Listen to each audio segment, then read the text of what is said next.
नमस्कार. Cooking with पौर्णिमामध्ये तुमचं पुन्हा एकदा मनापासून स्वागत. सध्या आंब्याचा सीझन सुरू आहे, तर या आंब्यांचाच वापर करून आपण बनवणार आहोत एक बर्फी. अगदी सोप्या पद्धतीने आपण ही बर्फी बनवणार आहोत आणि चवीला खूप सुंदर लागते. तर एक वेळ नक्की ट्राय करून पहा आणि कशी वाटली ते कमेंट करून जरूर कळवा.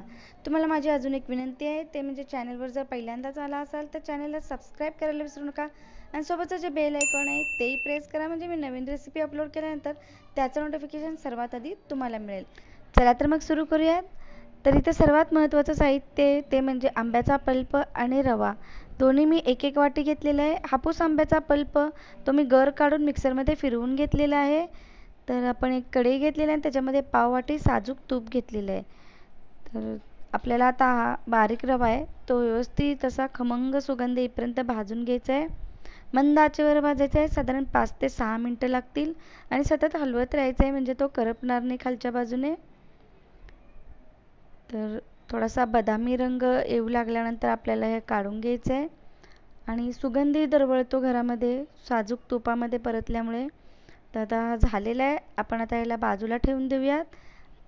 आणि आंब्याचा पल्प आहे तो 1-2 मिनटं आपल्याला शिजवून घ्यायचा. त्यासाठी मी एक कढई घेतलेली आहे, त्याच्यामध्ये हा गर काढून घेते पल्प. तर हा एकदम स्मूथ असला पाहिजे. मिक्सरमध्ये थोडासा फिरवून घ्यायचा आहे आंब्याचा गर, म्हणजे छान असं स्मूथ पेस्ट तयार होते आणि साधारण 2 मिनटं आपल्याला ही शिजवून घ्यायची आहे.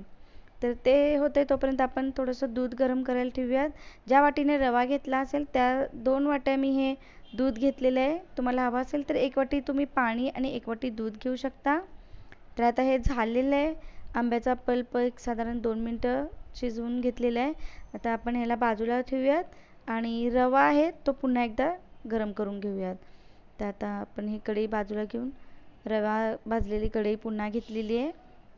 तो थोडासा रवा पुन्हा गरम करून घ्यायचा आहे आणि आता एक गरम केलेलं दूध आहे ते आपल्याला याच्यामध्ये थोडं थोडं मिक्स करायचं आहे. याच्यामध्ये गुठळ्या होणार नाही त्याची काळजी घ्यायची आहे. त्यासाठी दूध थोडं थोडंच घालायचं आहे. खूप छान चव लागते या आंबा बर्फीची. तर एक वेळ नक्की ट्राय करून पहा. गेल्या वर्षी आपण आंब्याच्या पोळ्याही पाहिलेल्या आहेत, तर त्या 2 पद्धतीने आपण केलेल्या आहेत. त्या जर तुम्हाला पाहायच्या असतील तर लिंक तुम्हाला खाली डिस्क्रिप्शन बॉक्समध्ये मिळेल. तर इथं मी पूर्ण दूध यामध्ये घातलेलं आहे आणि आता व्यवस्थित मिक्स करून घ्यायचं आहे. तुमच्याकडे जर हापूस आंब्याचा पल्प नसेल तर तुम्ही कोणत्याही आंब्याचा पल्प वापरू शकता, पण हापूस आंब्याची चव फार छान लागते. तर 1 वाटी रव्यासाठी मी 1 वाटी साखर घेतलेली आहे, कारण हा आंबाही थोडासा गोड असतो. तुम्हाला जर आणखीन साखर वापरायची असेल किंवा कमी करायची असेल तर त्या पद्धतीने तुम्ही ॲडजस्ट करू शकता. तर आता दूध आणि साखर व्यवस्थित मिक्स झालेलं आहे. तर आता आपण हे छान शिजवून घेऊयात. पण त्याआधी आपल्याला याच्यामध्ये घालायचं आहे आंब्याचा पल्प. तर सर्व पल्प आपण यामध्ये मिक्स करत आहोत. तुम्ही तर पाहू शकता किती सुंदर असा रंग आहे या पल्पला. हापूस आंबा असेल तर खूप छान म्हणजे रंगही येतो, चवही लागते. तर ट्राय करा तुम्ही त्यापासूनच बनवण्याचं आहे. तर आता सर्व पल्प या रव्यामध्ये मिक्स करून घेतलेलं आहे आणि याला झाकण ठेवून आपल्याला 1-2 मिनटं वाफ काढून घ्यायची आहे. तर 2 मिनटं झालेली आहेत आणि आता आपण थोडीशी वेलची पावडर घालते. तुम्हाला आवडत नसेल वेलची पावडर नाही घातली तरी हरकत नाही. आंब्याचाही स्वतःचा एक मस्त असा फ्लेवर असतो. तर व्यवस्थित मिक्स करून घ्यायचे आहे आणि इकडे मी ताटाला आता थोडंसं तूप लावून ग्रीस करून घेते आहे. त्यावर आता आपल्याला बर्फीसाठी हे पसरून घ्यायचं आहे. तर एकसारखं असं स्प्रेड करून घ्यायचं आहे ताटामध्ये. तुम्हाला जाड पातळ ज्या पद्धतीनं बर्फी हवी असेल त्या पद्धतीनं तुम्ही हे स्प्रेड करू शकता. थोडेसे ड्रायफ्रूट्स मी गार्निशिंगसाठी घालते आहे आणि ते थोडेसे हाताने प्रेस करून घ्यायचे आहेत. तर थोडंसं शिल्लक आहे अजून, तर मी एका ट्रेमध्ये पसरून घेतलेलं आहे. यापूर्वी आपण आंब्याचं आईस्क्रीमही पाहिलेलं आहे, त्याचबरोबर फ्रुटी घरच्या घरी कशा पद्धतीने तयार करायची तेही पाहिलेलं आहे. त्याच्याही रेसिपी लिंक तुम्हाला खाली डिस्क्रिप्शन बॉक्समध्ये मिळतील. तर आता ही बर्फी लगेच कट केली तरी हरकत नाही, हव्या त्या तुमच्या आवडीच्या शेपमध्ये.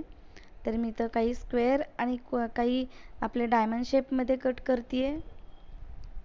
तर तुम्ही तर पाहिलं असेल किती सोप्या पद्धतीनं आपण ही बर्फी तयार केलेली आहे आणि चवीलाही अतिशय सुंदर लागते. तर नक्की ट्राय करून पहा. फ्रीजमध्ये ठेवली तर आठवडाभरही सहज राहते.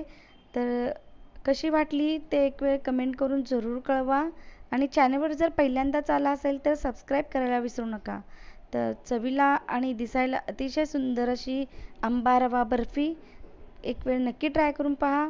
पुन्हा भेटूया नव्या रेसिपीसह. तोपर्यंत बाय बाय.